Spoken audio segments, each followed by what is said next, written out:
EDG getting rid of it once more. So, GP up, Lulu up, Tom Kench up, Jinx up. We should expect picks. EDG's bans now just to be Mordekaiser, GP, and Elise again.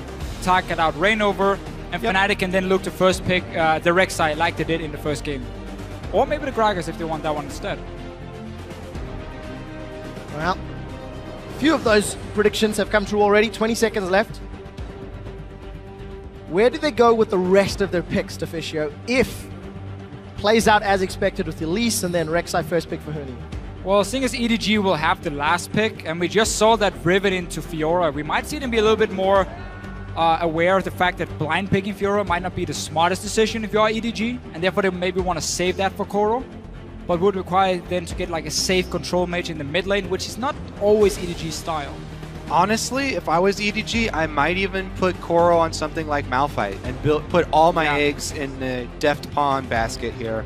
One of the problems about the Malphite though is just Huni can play like Echo into it, he can maybe play Fiora into it and try and really bully him in lane. They did lose the game he played Echo, didn't they? Oh no, they won. They won. They were able to defeat AHQ. Yeah, 8, 5, and 8. 3 KDA. Oh, champion for Huni. The Sivir and Kennen steal. So EDG, Interesting. I think the Kennen takeaway is fine. I think they turn a little bit too hard on Sivir for Fnatic. It's not necessarily a must-pick for Fnatic in any way. They play Jinx already. There's a lot of picks Reckless can play. Yeah. The AD carry position. Reckless utility picks here being stolen away, I feel like is kind of a trick on EDG because Reckless, we saw him just play the Jinx game. He's very well-rounded AD carry. He can easily play around those stealaways. So my question is this Kennen going to be support or solo lane? We'll have to see. It's obviously one of the flex picks you can use. But I think what EDG is doing is saying because Tahm Kench and Lulu are banned, your Jinx pick is a lot riskier now. There's no Tahm Kench to save it. So by us taking away your utility picks, we will have ways of at least getting onto you as an AD carry in these big team fights. Kennen flash in, Sivir popping her ulti. I think they're basically looking at the fact that whenever the Tahm Kench Lulu has been open, Fnatic has run the utility AD carries because they were safer to run. Yeah, I mean, Janna is a really good answer to Kennen because Janna can just knock him right back out during the duration of the ult, and because there is that small delay after you get knocked out as well, it basically nullifies the Kennen ultimate as long as Janna herself doesn't get knocked down. Adding in Gragas, though, is some extra displacement here for EDG, so it does add some versatility there. EDG definitely, clearly a Stampede comp, though. They just want to rush him down. They want to get to Jinx, blow him up. And that's the thing again here for EDG. They're basically saying, you ban away the 2 champs to protect the Jinx, so now we try and force you to pick the Jinx at the same time by taking away your picks. And also EDG are potentially saving the last pick for Koro.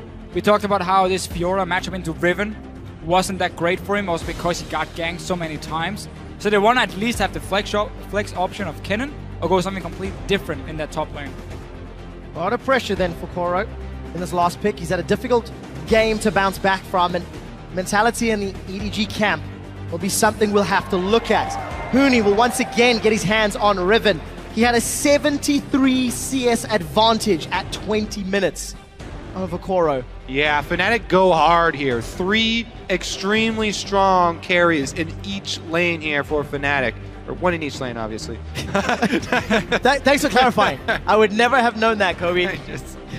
And it's going to be the Darius lock-in for Koro. So it's a little bit of the same in terms of the matchup. I do think Darius is better in the early game, though, when it comes to punishing the Riven. However, the problem is when Fnatic pick a champion like Riven that can get out of control, they will camp for that champion. So it's not just Huni 1v1ing someone, it's 2 or 3 guys coming down. Also, you know, obviously I haven't been able to spy on them in scrims, but doing my best to spy on Koro in solo queue, his Darius has not been his best champion. Of the new ones trying to pick up, Darius has been one of the worst for him, and that's why they, I think, hesitated to pick it before this. But we'll see how he does into Huni's Riven this time around. Obviously, you know, both of these junglers can have a huge effect. And there's also a much more well-rounded combo around a Kassadin. Not like the one where they try to siege with 5 melee champions and so on, because you have wave clear on a Sivir, you have a fairly strong 2v2 lane because you have Kennen support and you have Darius up top, so you have strong side lanes to back up the Kassadin and prevent that siege in mid. That's going to be key for EDG. The other key thing is trying to lock that Riven down. You know, CC is her biggest weakness. Lock her down and make her a reset for Darius. That's the key to their team fight. And we'll find out whether or not Fnatic want to once again camp for Huni, which has proved so successful. Will they be the first and only team to qualify for 3 World Championship semi-finals? Jump on Twitter with hashtag FNCWin. Or will EDG start the comeback here and now? It's game 3 of the quarterfinal. Talking about lockdown, though, honestly, if I am Huni looking at this EDG lineup, I'm not scared. It's only a support Kennen that will get blown up really quickly and a small mini stun there to try and interrupt the combos. But if you are Huni and looking at this EDG lineup, you might just fear for the life of your AD carry. Because the Darius and the Kassadin and so on are not going to be standing there hitting Huni. They're going to try and jump past him, get onto Reckless, where his peel is going to be the Azir wall, though. It's going to be the Alistar, so it's decent what Fnatic has built it to protect him. It's just not a Tahm Kench. You're a much nicer top laner than I am. I think out only for number 1. I don't care about my AD carry. If they're diving my AD carry, that means I'm free to rip apart the rest of it. Deficio team player. Always. Scumbag Kobe. Now Febiven is going to be once again facing off against Pawn.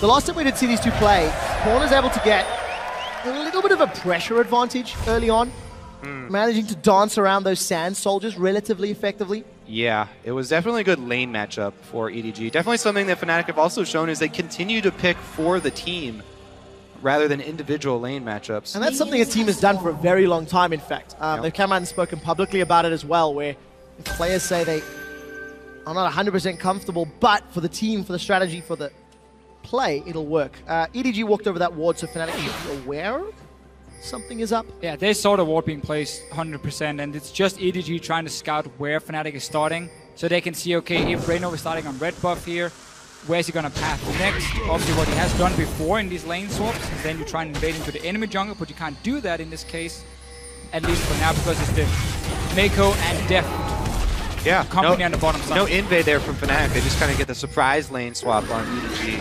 And they're able to get up there very quickly. Yellowstar with the invade to interrupt the double jungle here as well. Wow. Huge amount of extra damage taken. We're going to use Exhaust. Real bothersome. Red buff. Let's see. Lost auto attack. Is Yellowstar going to steal it? No, might have to use away. Flash to get out of here. Exhaust and Flash to delay what, 20 seconds, 30 seconds maybe? Here's the thing. I really do like the support invades to delay jungle like that, because jungle and top lane are two of the biggest playmakers in the early stages of the game, because top lane is your teleport, jungler is the one working with Fog of War, moving around the map. So taking them both out, delaying them both, greatly reduces EDG's ability to make plays in the early stages of this game. Make sure you leave before the buff dies, though. And a guy hits level 2. So the execution is a different... definitely a good job from Yellowstar first, though. Being annoying. We're going to see the fast push once again. EDG showed in the last game, also in the first game of today. They also want to opt into this lane swap strategy, and this is still the problem for Febiven. He's picking this matchup, Azir and Kassadin, knowing that he's going to struggle in lane, because Kassadin can out-sustain him with the flask and 3 potions and just keep trading shields into his face.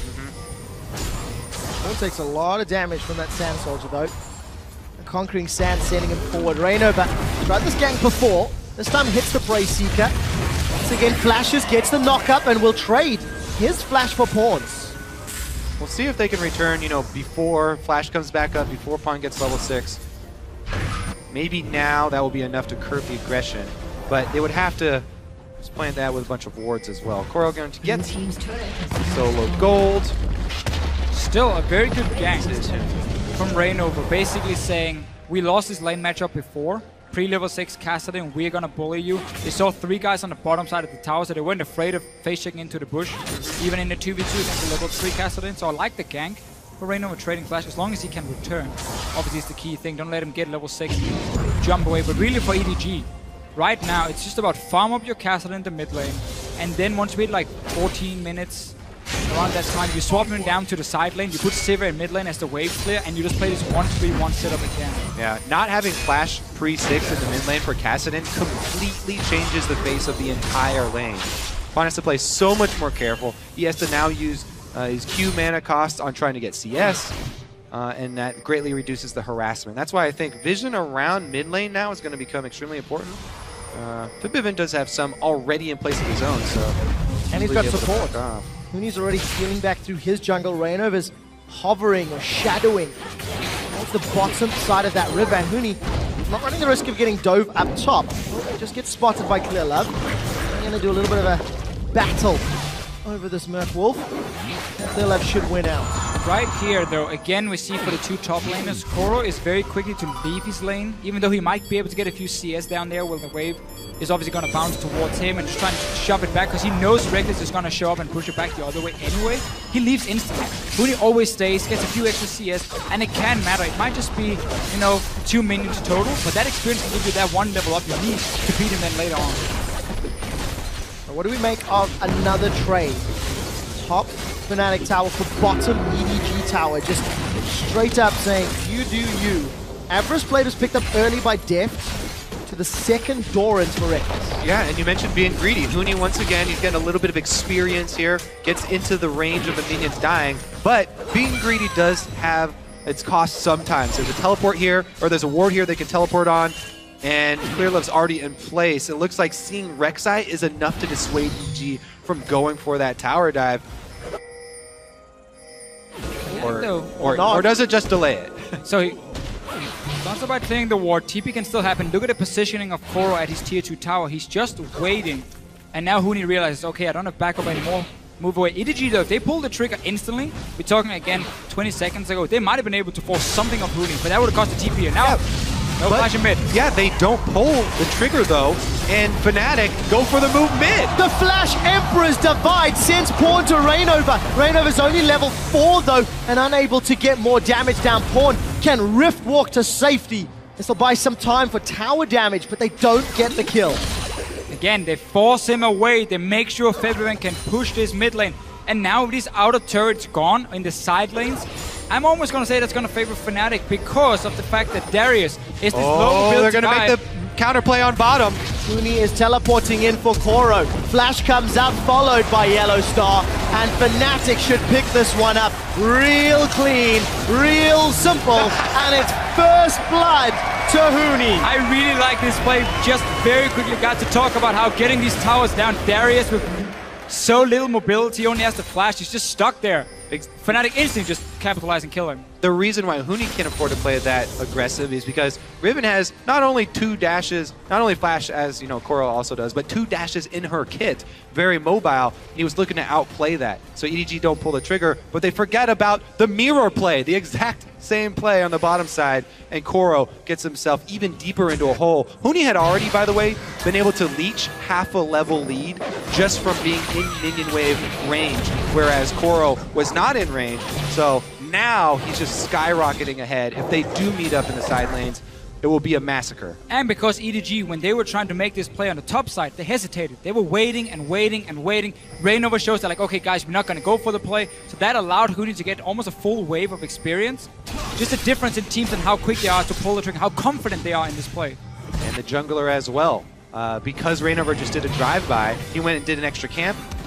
So all things, Fnatic really not wasting time. And another he already losing it. Good start here for Fnatic. You know, if you step back and you look at EDG, Koro's gone back to this more tanky champion in Darius, substituted out in place of Amazing J, and EDG, they had a good start with that triple TP comp, but really it's been downhill from there. EDG just not challenging Fnatic just yet.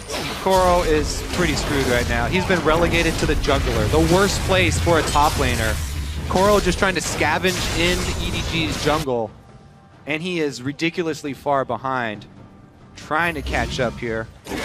But as you said, it's scary for him to extend in any lane. It's always the problem about Darius is he's not really a split pusher. Because of the fact he cannot escape, he cannot really chase you down, he's a much better team fighter. So while EDG wants to 1-3-1, that's just to farm. They want to then group in together and fight with this comp here, pop that Sivir ulti, get to the backline of Fnatic.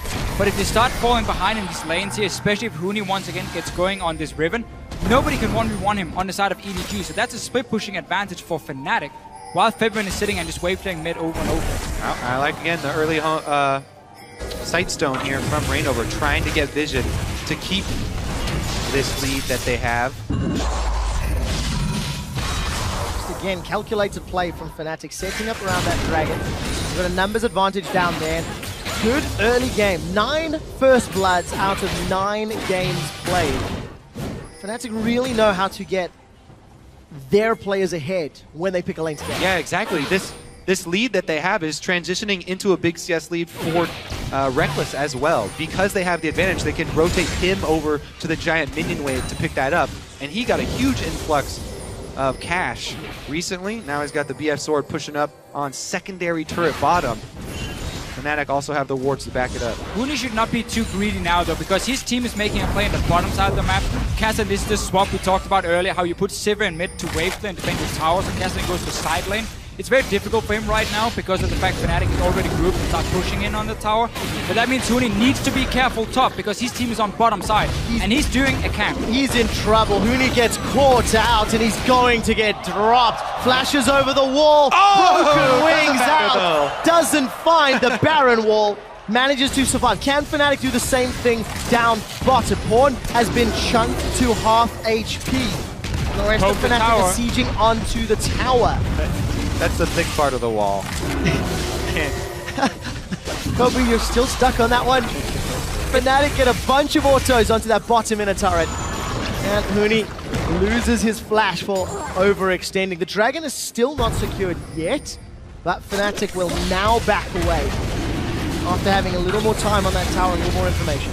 And that is a perfect example. You know, Darius is a champion who could not have made that escape. Riven, much easier to overextend and play greedy like that. Now that he doesn't have his flash, obviously, they're going to have to wait for wards to do that again. But the advantage has already been gained, and they're snowballing with it. And we really just get to see, in a lane swap, it's so much more than just, okay, we killed the first tower, lane swap is over. No, it's then. The play is happening 5-6 minutes after again, because the way you set up the minion wave, the tower should push down. Can you get that TP play where before we kill the enemy top laner and so on? And Fnatic just executed that really well.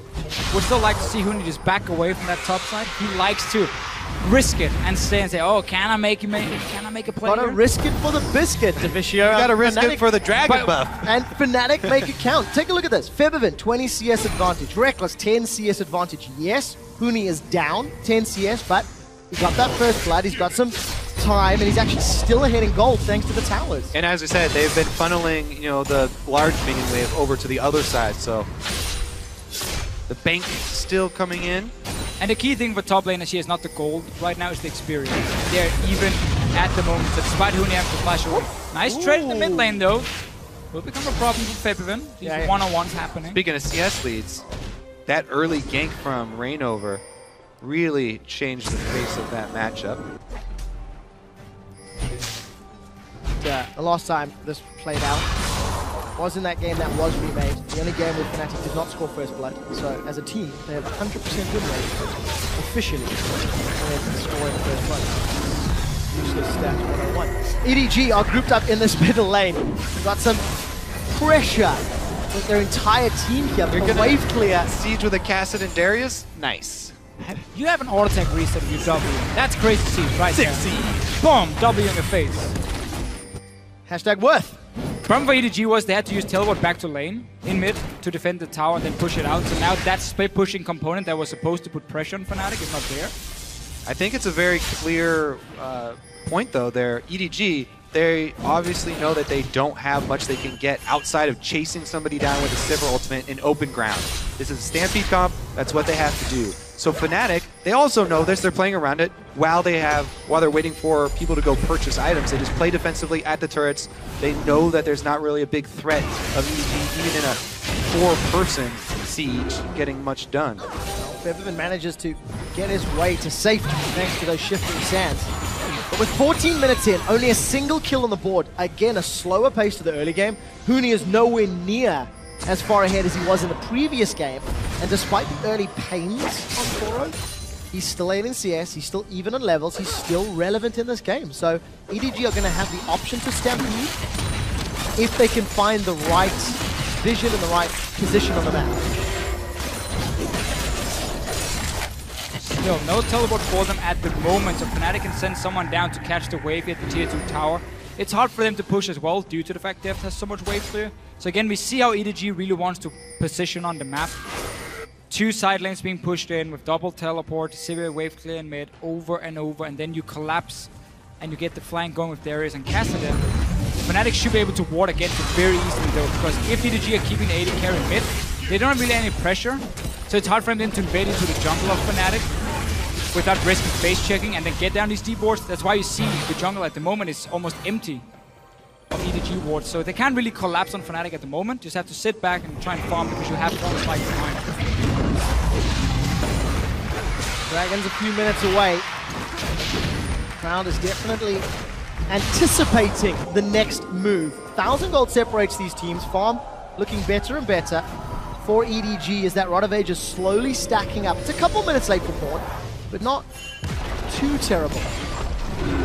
Dragon's going to be about 3 minutes away. 2 minutes rather, as the clock just pops up. So let's see if EDG can set up any vision or look to challenge. They got a couple of wards in that area. Just got a few put in there. Fnatic do have the chance to go back and get some pink wards as well before it. But this push in the mid is again what we're going to keep seeing. There's no wave clear at the moment, and Jinx will take down these towers. Are they going to pull the trigger? Misstep from EDG. Meko gets head-butted backwards, and that slicing Maelstrom does nothing. Apprehend pulls Rain over back, and he's going to be the sacrificial queen of the Xur side. Rekkles is left a little bit alone, and Koro has got the Noxian Might. Flash comes out from Clearlove, but Rekkles manages to get away. Super Mega Death Rocket gets a kill, gets a reset, gets Rekkles excited. He's got a double. He's looking for the triple. Look for the zap. Is it on cooldown? Not going to get fired just yet. A 2 for 2. A bit of a weird fight from Fnatic. Engage happened. Very nice headbutt from Yellowstar first against Mako. Getting that cannon ulti away, but Fibron had to teleport in. A bit delayed, and they had to give up at least Reno at first. And again, you are left with Jinx and Azir up though, so Fnatic can take an objective afterwards. They get a lot of damage on that turret. Mid lane pressure here. They don't stick around for it actually because of the early revive times here for EDG so far. Did get about half of it. Keep seeing this mix for Fnatic in terms of how they want to play the game. Last game it was, okay, Rekkles, you just sit on your own in lane, Huni, we camp for you over and over. This game, they've been giving all the big waves to Rekkles on this Jinx, letting him farm up as much as possible, and that's paying off in this fight. But look at how late Fibron is going to be to the party. Big difference there was also teleport use for EDG. Almost everybody used their flashes, one left on each side, but now Fnatic do have the teleport advantage, and we can see a cross-map play after this. There's the Emperor's Divide, though, to put a stop to the Stampede and allow Fnatic the counter-attack here to pick up the double. And remember, they also got the turret out of that as well. As we jump back into game, Huni was under pressure from Meko, Koro, and Def, but he does get out alive. The rest of Fnatic, are they grouped in the middle lane? Why is EDG sending Def to try and gank someone? He needs to sit in mid and always wave clear, so Fnatic cannot just keep pushing the waves up so easily and then rotate between the lanes. Look here now, suddenly we see both Dragon and bot lane towers open because Fnatic freely got to push mid tower and just move through the jungle. Second Dragon should be picked up there for 0 cost to Fnatic. Huni gets the big top lane farm. Oh, he got the whole turret, not even just damage off of it. Grabs that tower, and they extend their lead further and further away. That Stampede becomes less and less worrying when you're charging at them with bunnies instead of rhinoceroses. Yeah. You can't afford to misallocate your resources if you only have one real wave clear there. Especially because Death Kassadin, time in transit cost them a whole turret and dragon. Kassadin is so key to catching off the targets and just chase after them, slow them down, your own single target damage. EDG today, whenever they're falling behind, have shown us some very poor shot calling. Randomly kind of move members around, don't really know how to react to what Fnatic is bringing. But you could say that's true of their World Championship showing thus far. Sure. It's been a tough showing for EDG. They fell so far behind the Bangkok Titans. Had to pull that game back. And as a team, they just seem to be coming apart a little bit despite Koro returning.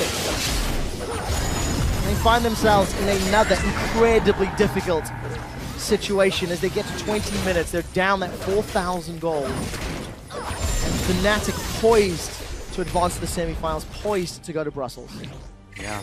You things do look very difficult for EDG right now. If you want to try and look at it from their point of view, they have to now rely on a mistake, an unforced error from Fnatic, because all their big playmaking abilities are down. All the flashes were blown. Both teleports were blown in the last one.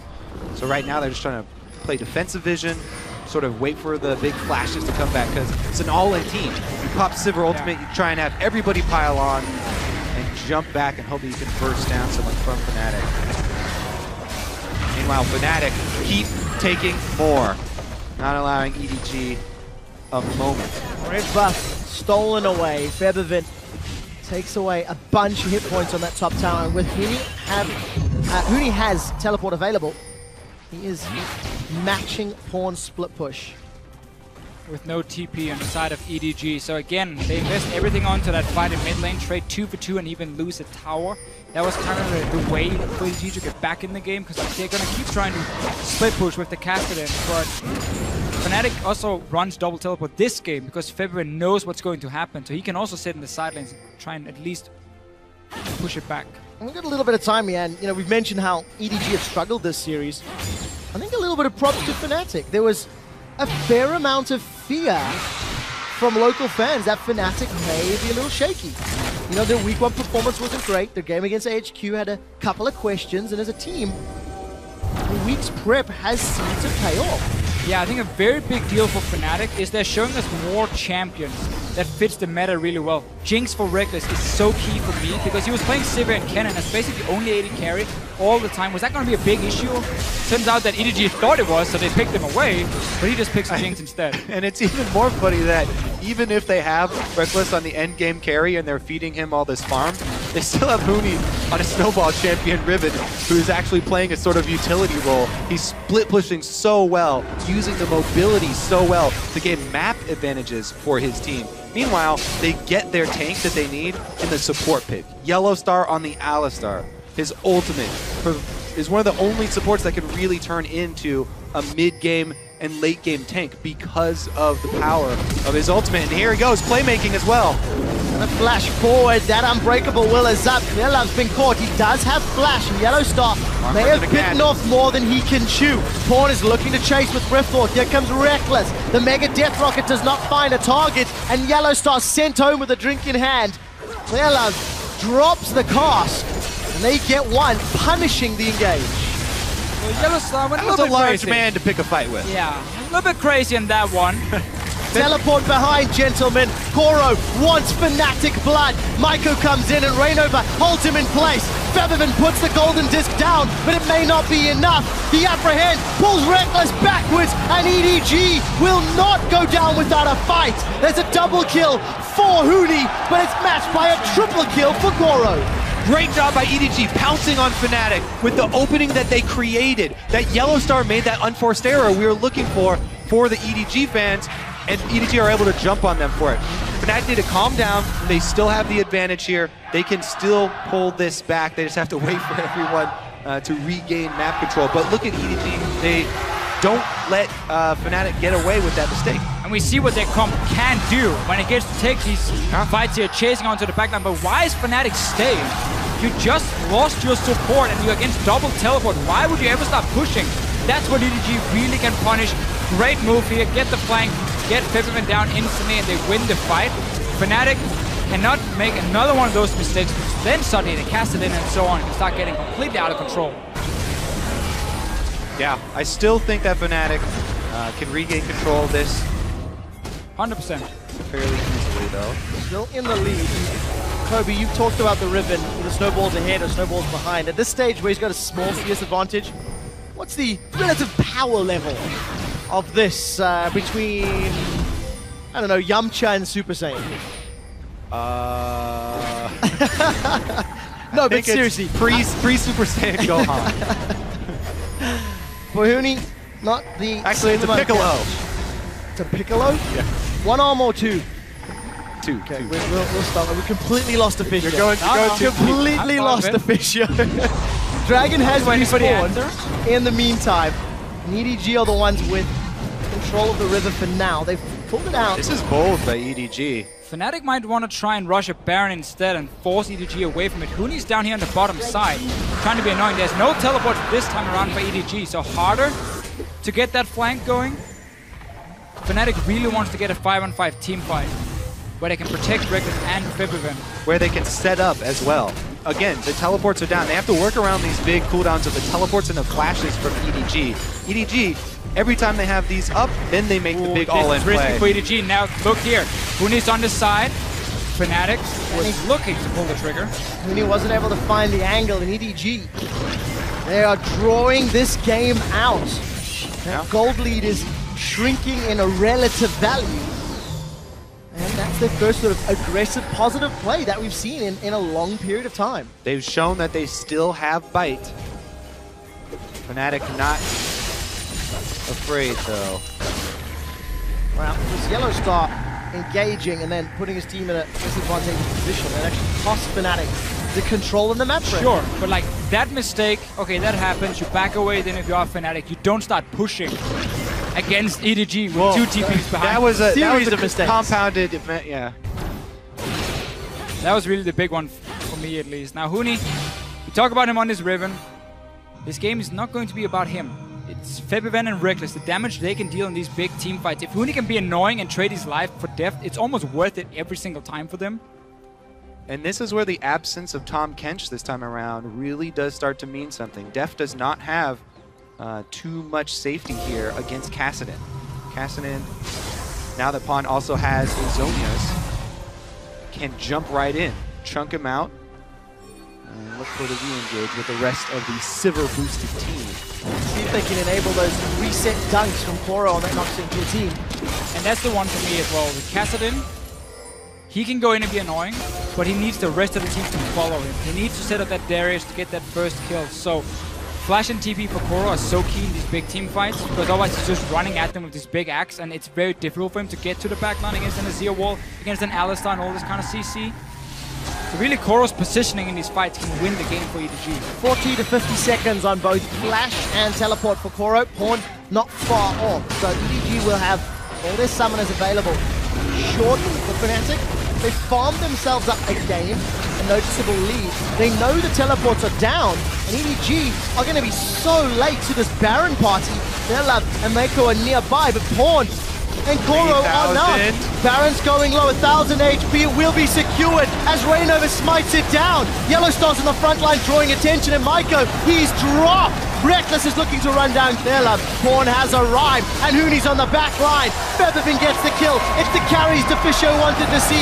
The key strike will stun up EDG as Yellowstar re-engages. He gives his life for the cause, and a flash forward for Reignover gets the knock up, the shut down, the kill for Featherfin.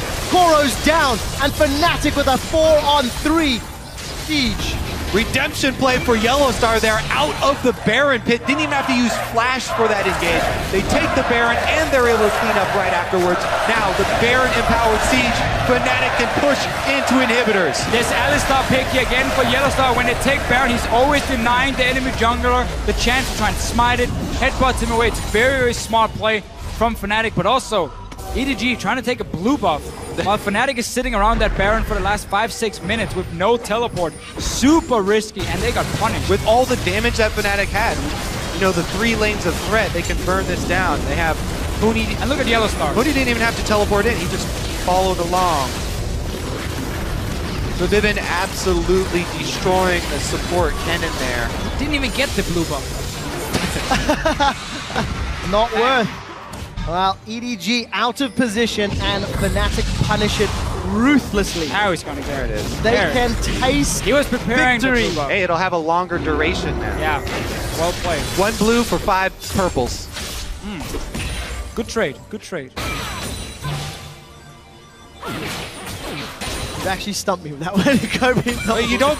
No, I know. Baron? I know. It's 5 purple bucks, but it's not the same value by any stretch of the imagination. I think that's the whole point here. You need to add Thank you, Trevor. Kappa Actually, to the end of that one. Yellowstar doesn't have one. It's only 4. Now is it worth? Okay, there we go. I'll take that trade. I'll take that trade. Reckless with that BT, Edge, and Shiv pushing a wave in. Pow Pow wants to take down this inner turret. Featherfin did so much work to drop it low early. He's going to flank.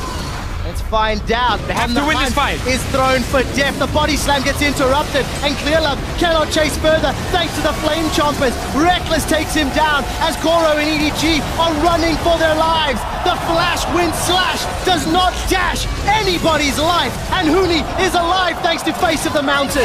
Yellowstar saves his life.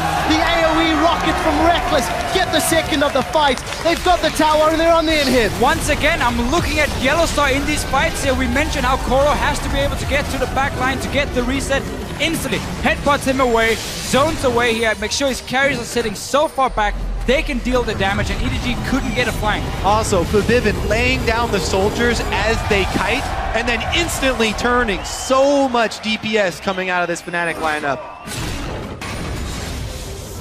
Fnatic have broken the base of EDG at 30 minutes. And the coordination for EDG completely died. Why don't you have a double teleport with home guards coming in here? If this is the fight you're looking for, look how hard it is to reach the backline. Yellowstar denies Koro, and suddenly two carries are sitting back here from Fnatic, and nobody's even close. The Kassadin didn't even have a chance to reach him. You gotta coordinate the double teleport in if you wanna aim with these two carries. So close to killing Huni. Huni wants to kill Pawn. They are equal on level. There's a flash available for Pawn, so he's going to buy some time. Rift walks over the wall, then flashes away. Gets caught by the zap. Keep going for Vivid. And don't let him get away with this. Not that time. No flash. Pawn manages to get away, but Fnatic have the Dragon. That's their third. Yep, they're going to shove right up bottom lane here as well. Darius actually is getting a pretty good push on top, so it'll buy them some time. EDG, though, definitely very difficult defense coming up. Well, Fnatic looking to be the second European team in the top 4 at the 2015 World Championship. They need to knock over one more Nexus. And they've got EDG against the ropes. They've looked so good this series as well. After stumbling in week 1 of the group stages, Fnatic have made such a good recovery here at Worlds. And it's a team that really prides themselves in being able to prepare for these best out of 5 so well. They talked about how they didn't have enough time to prepare for week 1. Didn't have enough information maybe to prepare, and it's probably going to be a kill. The great chase continues. Born's going to rift walk over. He might be able to kill Featherfin, and he does! Born gets one before Reckless zaps him down. Gets excited and looks for more. Yeah, he's got the double buff here on Reckless as well, but doesn't pull out the chase. Fnatic now, they do have minion wave pushing in top. Even without Fabivin, they might decide to push this up because Fabivin does have teleport, so they can prep the siege while he's dead. Gotta farm the jungle. And have him teleport in. Yeah, well, Huni's been playing the utility role this time around. He's got the Ghost Blade even with the early Last Whisper here. Is that a support item? Yes, the support Ghost Blade. Well, Huni's continuing to pull side lane pressure and threat. Farmed up another CS advantage. It's a really, really important thing too, because earlier in the group stages, several times, you know, Huni will be sort of wandering through the jungle and get caught and cost the team a kill. However, this game, he's done so well at escaping every single time. Not every single time. Most of the time when EDG collapsed. The rest of the team was able to secure buffs. I mean, Koro and Pawn were moving towards their bottom lane. That Huni was pushing in when Fnatic took the first Baron. 6,000 gold Baron power play. The 6th largest, in fact, of all Baron plays at the World Championship. Baron has been wearing the Fnatic jersey today, that's for sure. He's been helping out a lot, but really for EDG, seems to me they were surprised with Fnatic changing up the strategies from time to time. Now the fact they're starting to play around Reckless a lot more as the carry, and Featherfin, of course, in the mid lane instead of Huni. But EDG maybe were expecting every game to somewhat be the same. Okay, they're going to camp for Huni and then we're going to try and shut it down. Yeah, EDG to me look like a team that's still trying to adapt to the World's meta. They tried to pull off The 4 global comp, you know, after seeing it such success here at Worlds, in such a short time, they tried to learn it and use it. And then in such a short time, they also try and use the Veigar Siege comp after seeing it here. But it didn't work out for them either. Fnatic burning this Baron down. Well, they've got it before EDG are even in range. And Yellowstone started to initiate. Pawn is knocked up in the air so long he may as well have frequent flyer miles. Pawn will try to rift walk away and get shut down. Rainover is out. It's a double for Reckless. He wants to run down more. Deft, his brother in arms, will be his dead man in arms. That's a triple. Huni finds Clear Love in the back, and Reckless with the rest of Fnatic. They're on to the Nexus, and Fnatic will advance to the semi-finals. The only team to do that 3 times in the World Championships.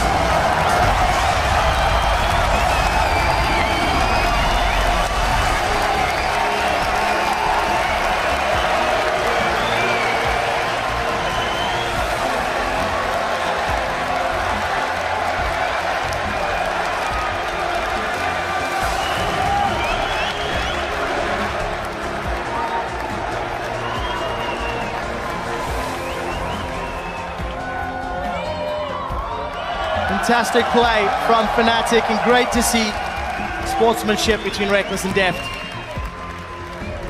But truthfully, on this day, Fnatic simply outplayed EDG in almost every way. Hey, we had a lot of questions coming in here for Fnatic. We didn't know what other AD carries they would play. Would they sometimes play around Reckless? And they did. The euphoria is running high, with China now being eliminated from the World Championship, the only team